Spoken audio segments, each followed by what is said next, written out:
Hey everyone, welcome back to the High Five a Day podcast. Super excited for today's episode. We have Aneta Waclaw here, podcaster, author. She's got so much to share with us. Excited to talk to her today. So, Aneta, welcome to the podcast. Thank you so much for having me on, Nathan. I'm excited to be here.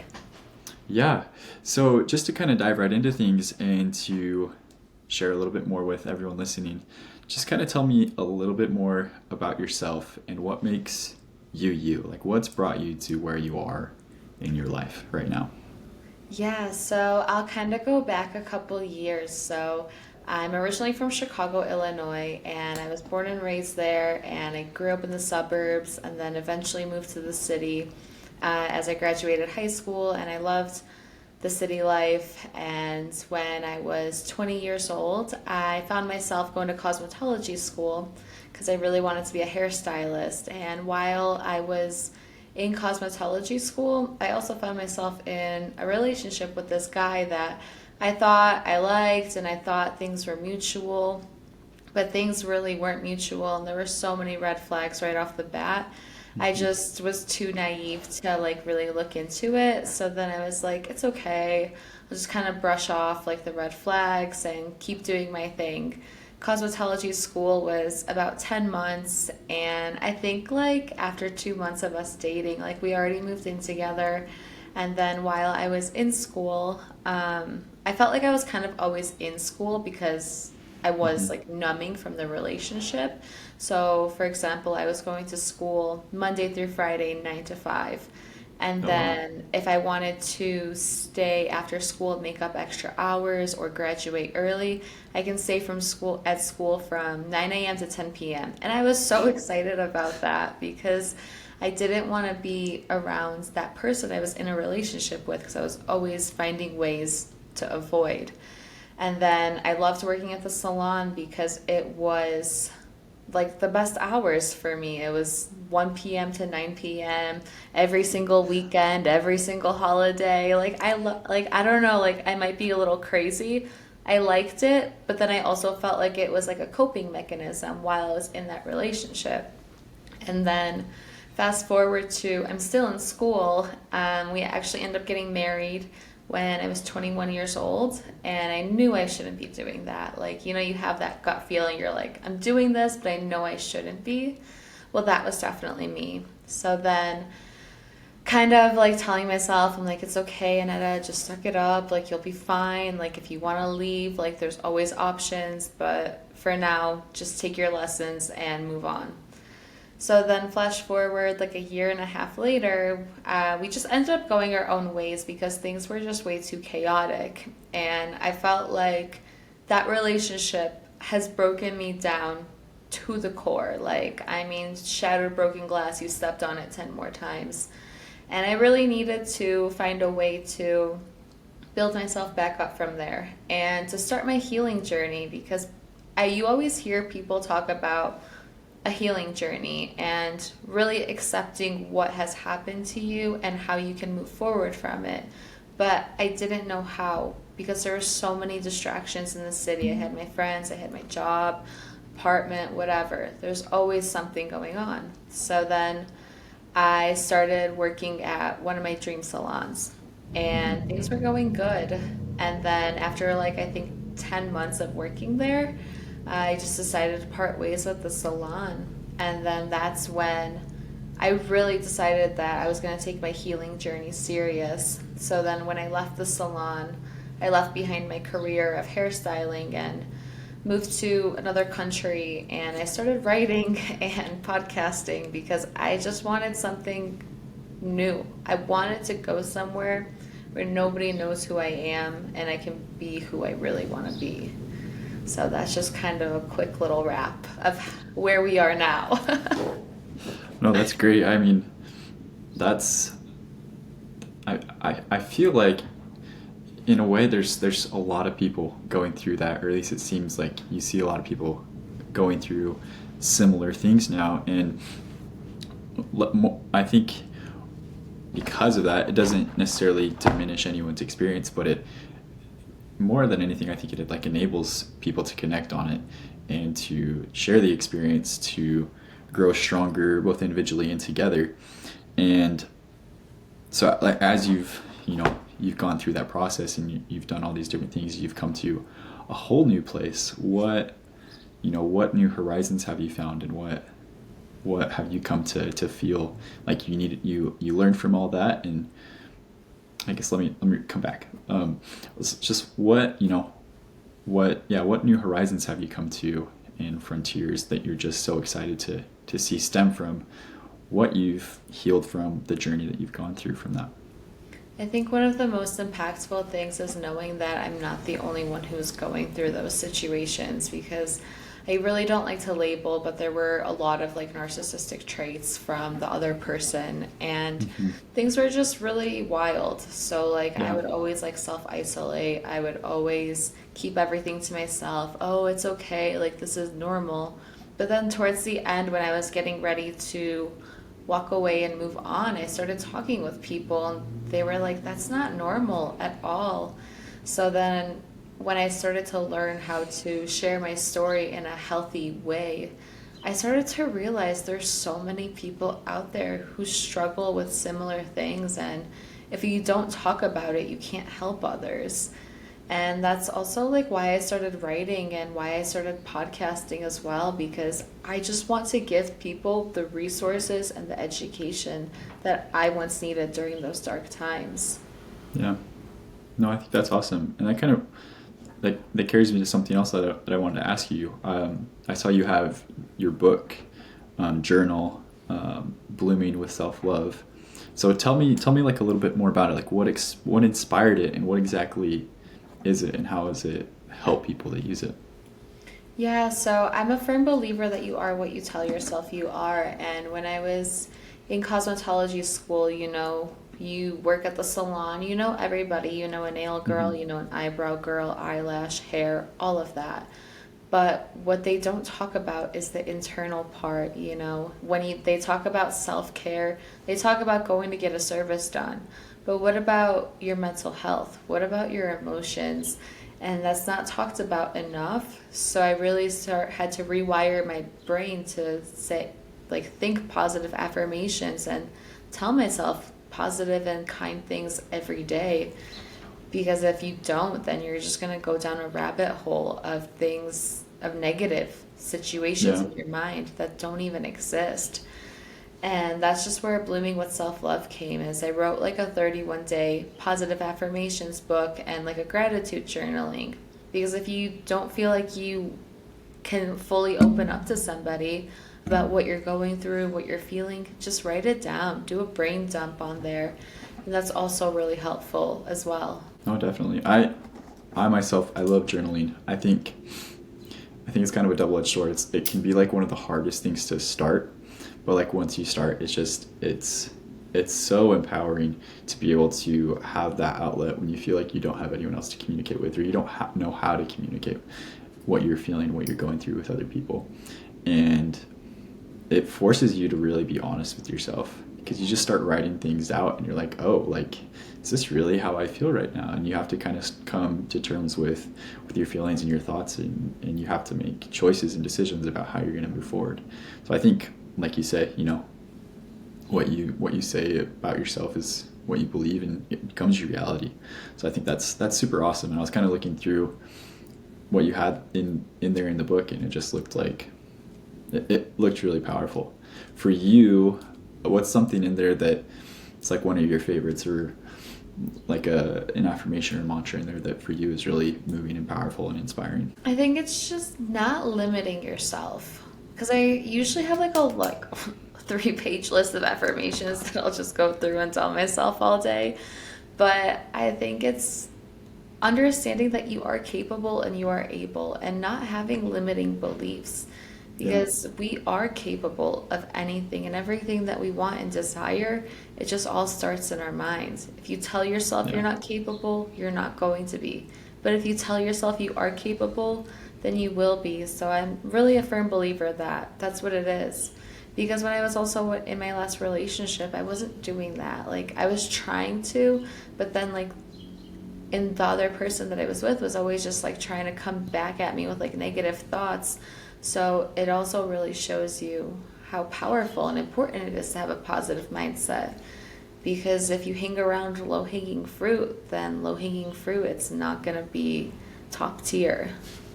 Yeah, yeah. I think, mentioning limiting beliefs, I was having a conversation about this yesterday actually, and most of the time we talk about our limiting beliefs and we don't even realize that they exist. Like, we don't even realize that we have them, and yet we share them all the time. Like, we tell them to other people, we say them all the time, and we just have no idea what it actually means for us. And so I was kind of talking to my wife about this, and how it's just like we have to be conscious about what we're saying, and if like we really can't answer like why is that the case, then that's a limiting belief right there. And even if there is a reason why it's true, it doesn't mean it has to stay that way.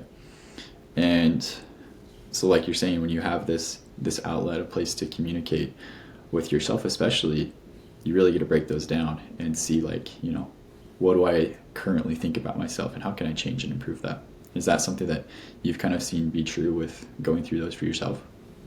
Yeah, absolutely. Because looking back at like my life 5 years from now, like I thought like I was positive, but also I was listening to like self-help podcasts and like reading the self-help books, and I was really working on that. But I also think like your social circle plays a huge Yeah. role. Like you are the average of the 5 people you associate yourself with, and it's crazy because like since moving abroad, like I've had 2 different roommates, and like the first one that I had, she would wake up at 6 a.m. every single day. She would work and then go for a run, go to the gym. So I started to do those things. I started to wake up early and go to sleep or wake up early, go to sleep early, do all those things, work out, eat good. And now I have my second roommate, and she does things a little opposite. She works at night, like remotely, but then she'll sleep in a little longer. So then that's also like what I started to do since living with her. So it's crazy how like opposite it is, but your social circle really does matter too, especially with your thoughts and your beliefs. Yeah. From those experiences, what have you found as kind of like a guideline for yourself for choosing and keeping those people around you, whether it's a roommate, your social circle, the people that you interact with daily, or the people that you work with? I think for me, it's very important that we add value to each other, because if we don't add value to each other, then that's a no-go. Like, for example, like my first roomie, she was great. Like, I loved her. She added value to me because we were bouncing off each other in a healthy and good energy. And my roommate now, like, I actually enjoy working at night. So like the fact that like, yeah, I'll sleep until like 8 or 9 sometimes, but I know I was productive throughout the night, then I'm okay with that Mm-hmm. as well. So it's not like it was destructive in any way, but definitely if you see, like if you're not a morning person and you are a nighttime person, find those people who you can relate with, or vice versa. But really finding your circle and knowing yourself and how you work in environments as well.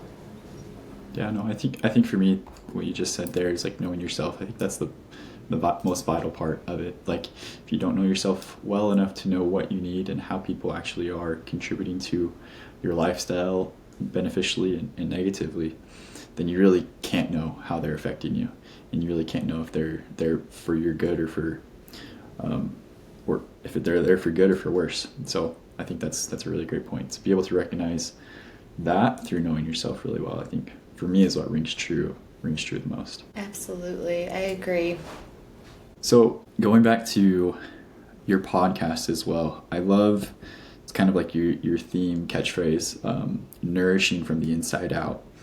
And so I just would love to hear a little bit more like of what that means to you, and where it comes from as well, like what it stems from. It really, for me, it's taking care of your emotional and mental well-being, but it's just, I really want to just share my education with others.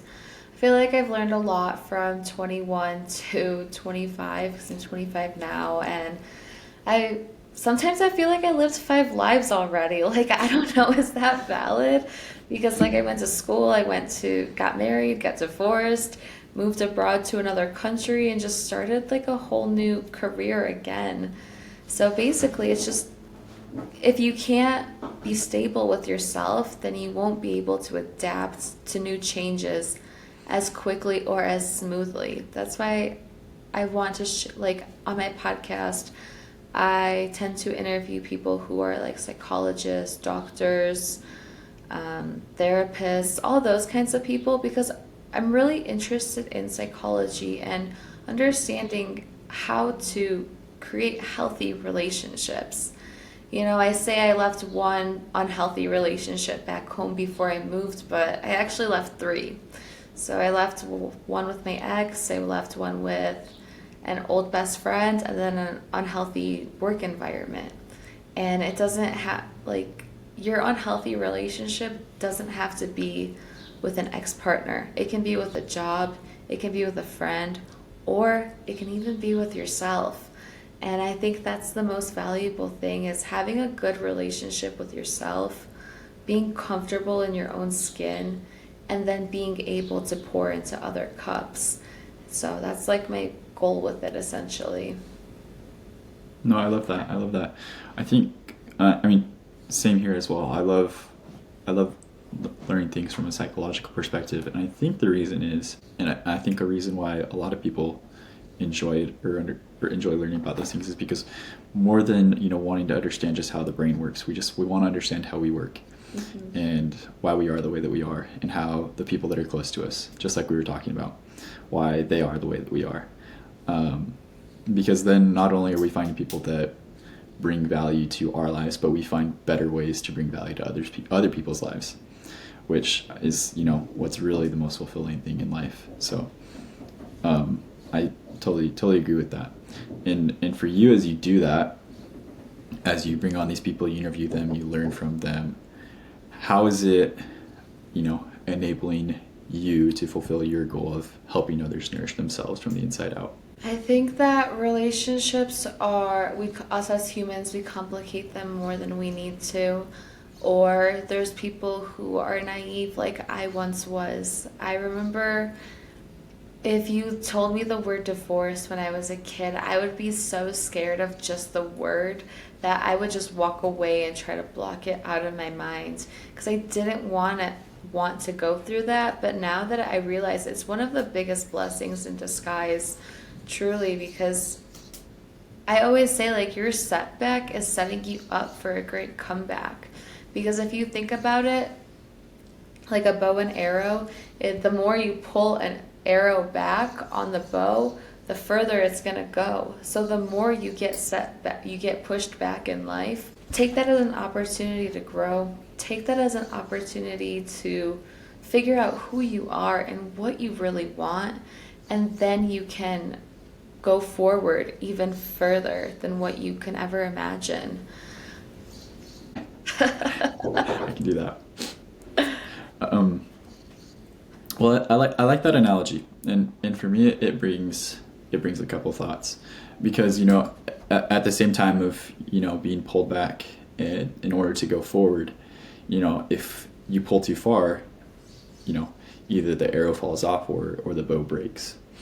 And so I think too, like, we have to recognize our setbacks and use them to catapult us forward, but we also have to be careful of not letting things that are holding us back in bad ways break us. And we have to go find a new bow or a new archer to help us and put us in the right situation, so that any setbacks, any learning curves do result in us moving forward, instead of either breaking and damaging us more, or just we don't go anywhere and stay in the same place, and we go through that over and over and over again. Yeah, and I think,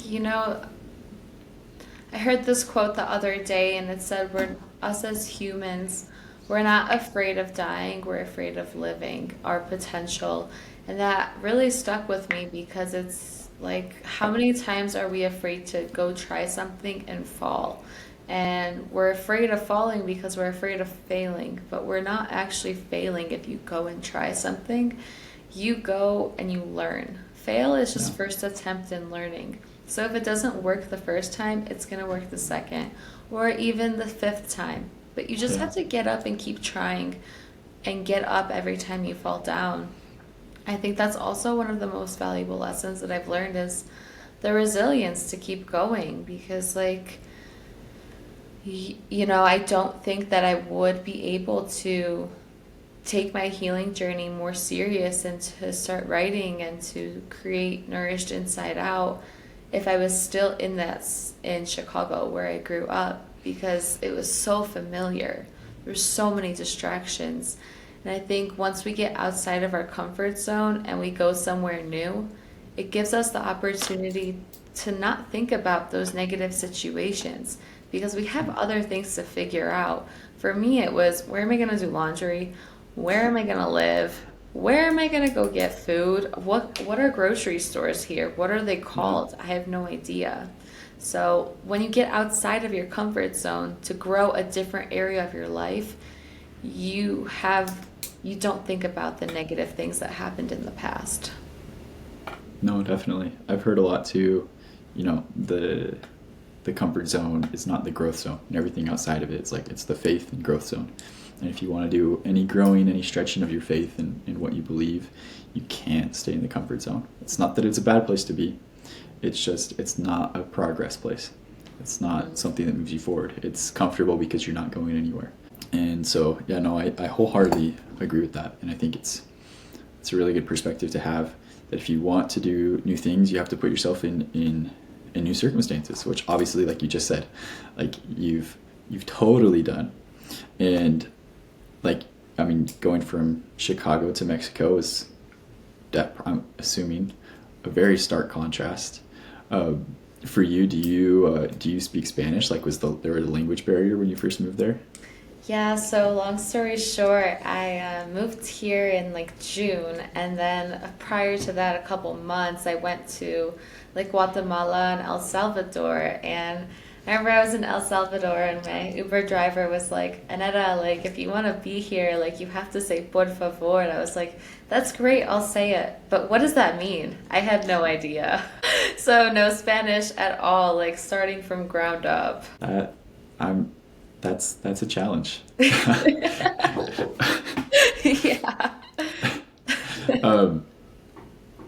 And they don't really speak a lot of English here in Mexico, like either.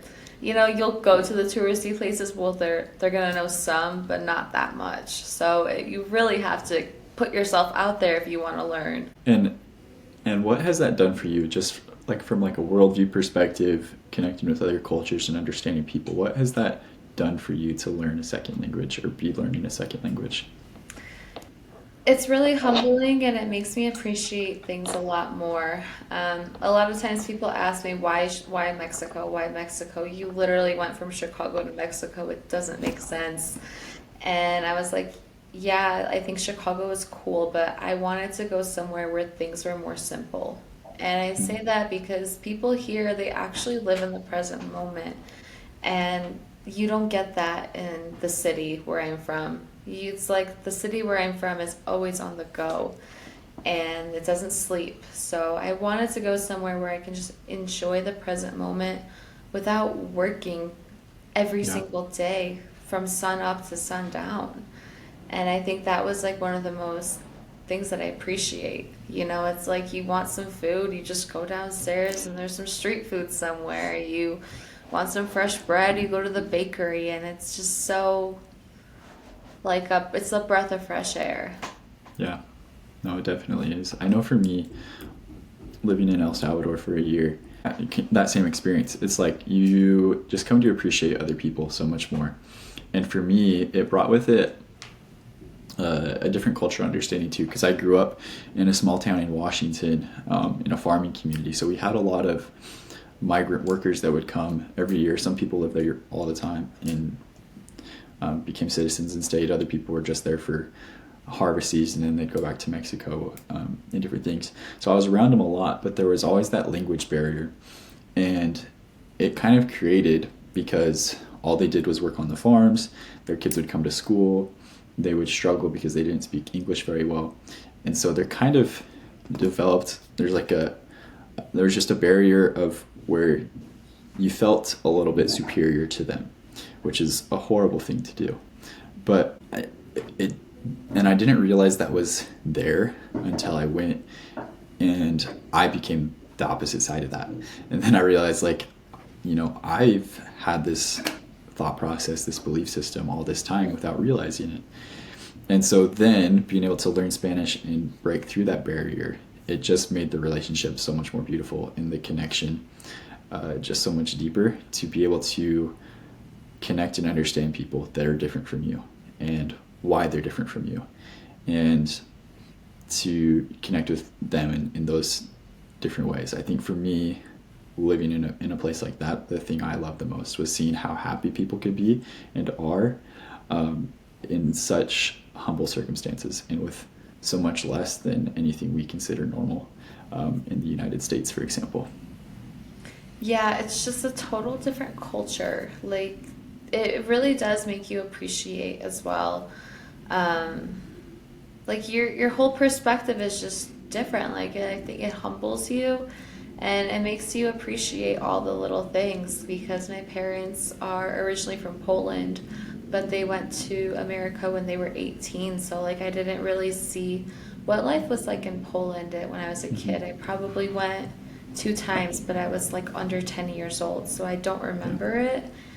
And it's just really humbling just going to another country, because you get a fresh perspective. You meet people who really just like to enjoy their lives as well, and really enjoy what they do. There's people always here, always working. They're always doing something productive, and they're always kind. And that's what I really appreciate as well. Yeah. Have you loved how everybody just says hi to you on the street as you walk in? Yeah. Everybody says hi to each other. That was my highlight of Central America. Like, Yeah. coming back, I tried to bring it back with me to say hi to people as I walked down the street, and people would glare at me here. They'd like glare at me. They'd like look at me like I was crazy, and it kind of scared me a little bit. I was like, what did I do? But I was just like, why does that have to be so different? Why isn't that something we prioritize here? I completely agree, because I went to go visit home a few months ago, and same thing. I was like, nobody says good morning to me here. Nobody says good afternoon. Like, what the heck? Or it's like you even just try to say hi to somebody, and they're like, what do you want? Kind of like what you just explained. So I think there's just, I guess my biggest takeaway from that, or like the message that I would say, is get out of your hometown. It doesn't have to be forever. Go to a new city or a new suburb where you're from in the same state if you don't want to go too far, but get out of your hometown, because that's where you're going to grow. I think the scariest thing is living the same life 75 times. I think Yeah. that scares me more than moving to another country. So, I think it's so accurate. And I think too, when you get out of somewhere that you've been for so long and you go back and you're able to see it as it is, not just like the glorified state that you've kind of envisioned it, especially if you spend a lot of time there, it changes you. And you realize, like, I don't necessarily want to be a part of this. I want more. I want better. And then realizing, like, I can control that for myself. And I think that's such an important thing for people. And I think it's something that a lot of people are realizing, and not necessarily everybody acts on it, but it can be a hard truth to accept. But for the people that take time to act on it, be like, I can be in control of my surroundings and my environment and influence people for better. I think it does so much to bring so much more good to the world. I think one of the most valuable lessons is that if you keep thinking about a city, a state, or a country, just go there. You don't know what's waiting for you over there. It could be something that you can't even imagine, but something so much greater. Like, for example, it's like I loved my life in Chicago, and I was working at my dream salon, living in my dream apartment, but at the same time, I just felt like I was burning the stick on both ends, and I couldn't do that anymore. So I just kept getting these thoughts like Mexico, Mexico. So then I was like, you know what, I'm just going to book a one-way ticket, because if you move somewhere and you don't like it, there's always a flight back home. Yeah. Always a flight back home. I think it's so true. You can always go back, but you can't recreate a missed opportunity. You can always go back, but you can't the missed opportunity. I think that's a powerful note. And kind of as we come to an end here, one of the things I always like to ask people, because I feel like a lot of what we do on our day to day when we're in the act of trying to help and make the world a better place, I feel like a lot of what we do is influenced by what we wish we would have been doing ourselves, 5 to 10 years ago. And so if there's something that you could go back and share with the past version of you, a few years ago, this one or two big life lessons that you've picked up along the way, what would those be and how would it impact you? One or two life lessons that I could share with everybody that I would say really always keep building a faith relationship, whether it's with the universe or with God, but for me it was with God, and build a good, solid faith relationship or some kind of spiritual relationship, because that's going to help keep you grounded and remove distractions so you can find clarity in what you want. Because if something is meant for you, it's going to come in peace and clarity. And if it's not meant for you, it's going to come in chaos and confusion. And that's kind of how my last relationship was. It was chaos and confusion every single day. But I stayed because I wanted to learn lessons and I wanted to grow as an individual, which is kind of backwards for somebody to say, but that's just kind of how I looked at it. So I would say you are capable, but also trust your gut. Trust your gut, and if it feels right, do it. But if it doesn't feel right and it makes you uncomfortable, don't force yourself to do things that make you uncomfortable, because it's not going to get a positive outcome from that. Oh, I think that's perfect. Those are beautiful messages. And for everybody that's listening that wants to hear more from you and learn more about what you're doing, what's the best place that they can find you? Yeah, so I currently write on Substack. I have my blog and my weekly newsletters there at Nourished Inside Out.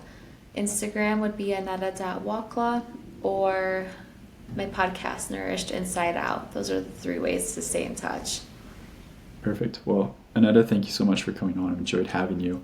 For everybody listening, go check out her pages.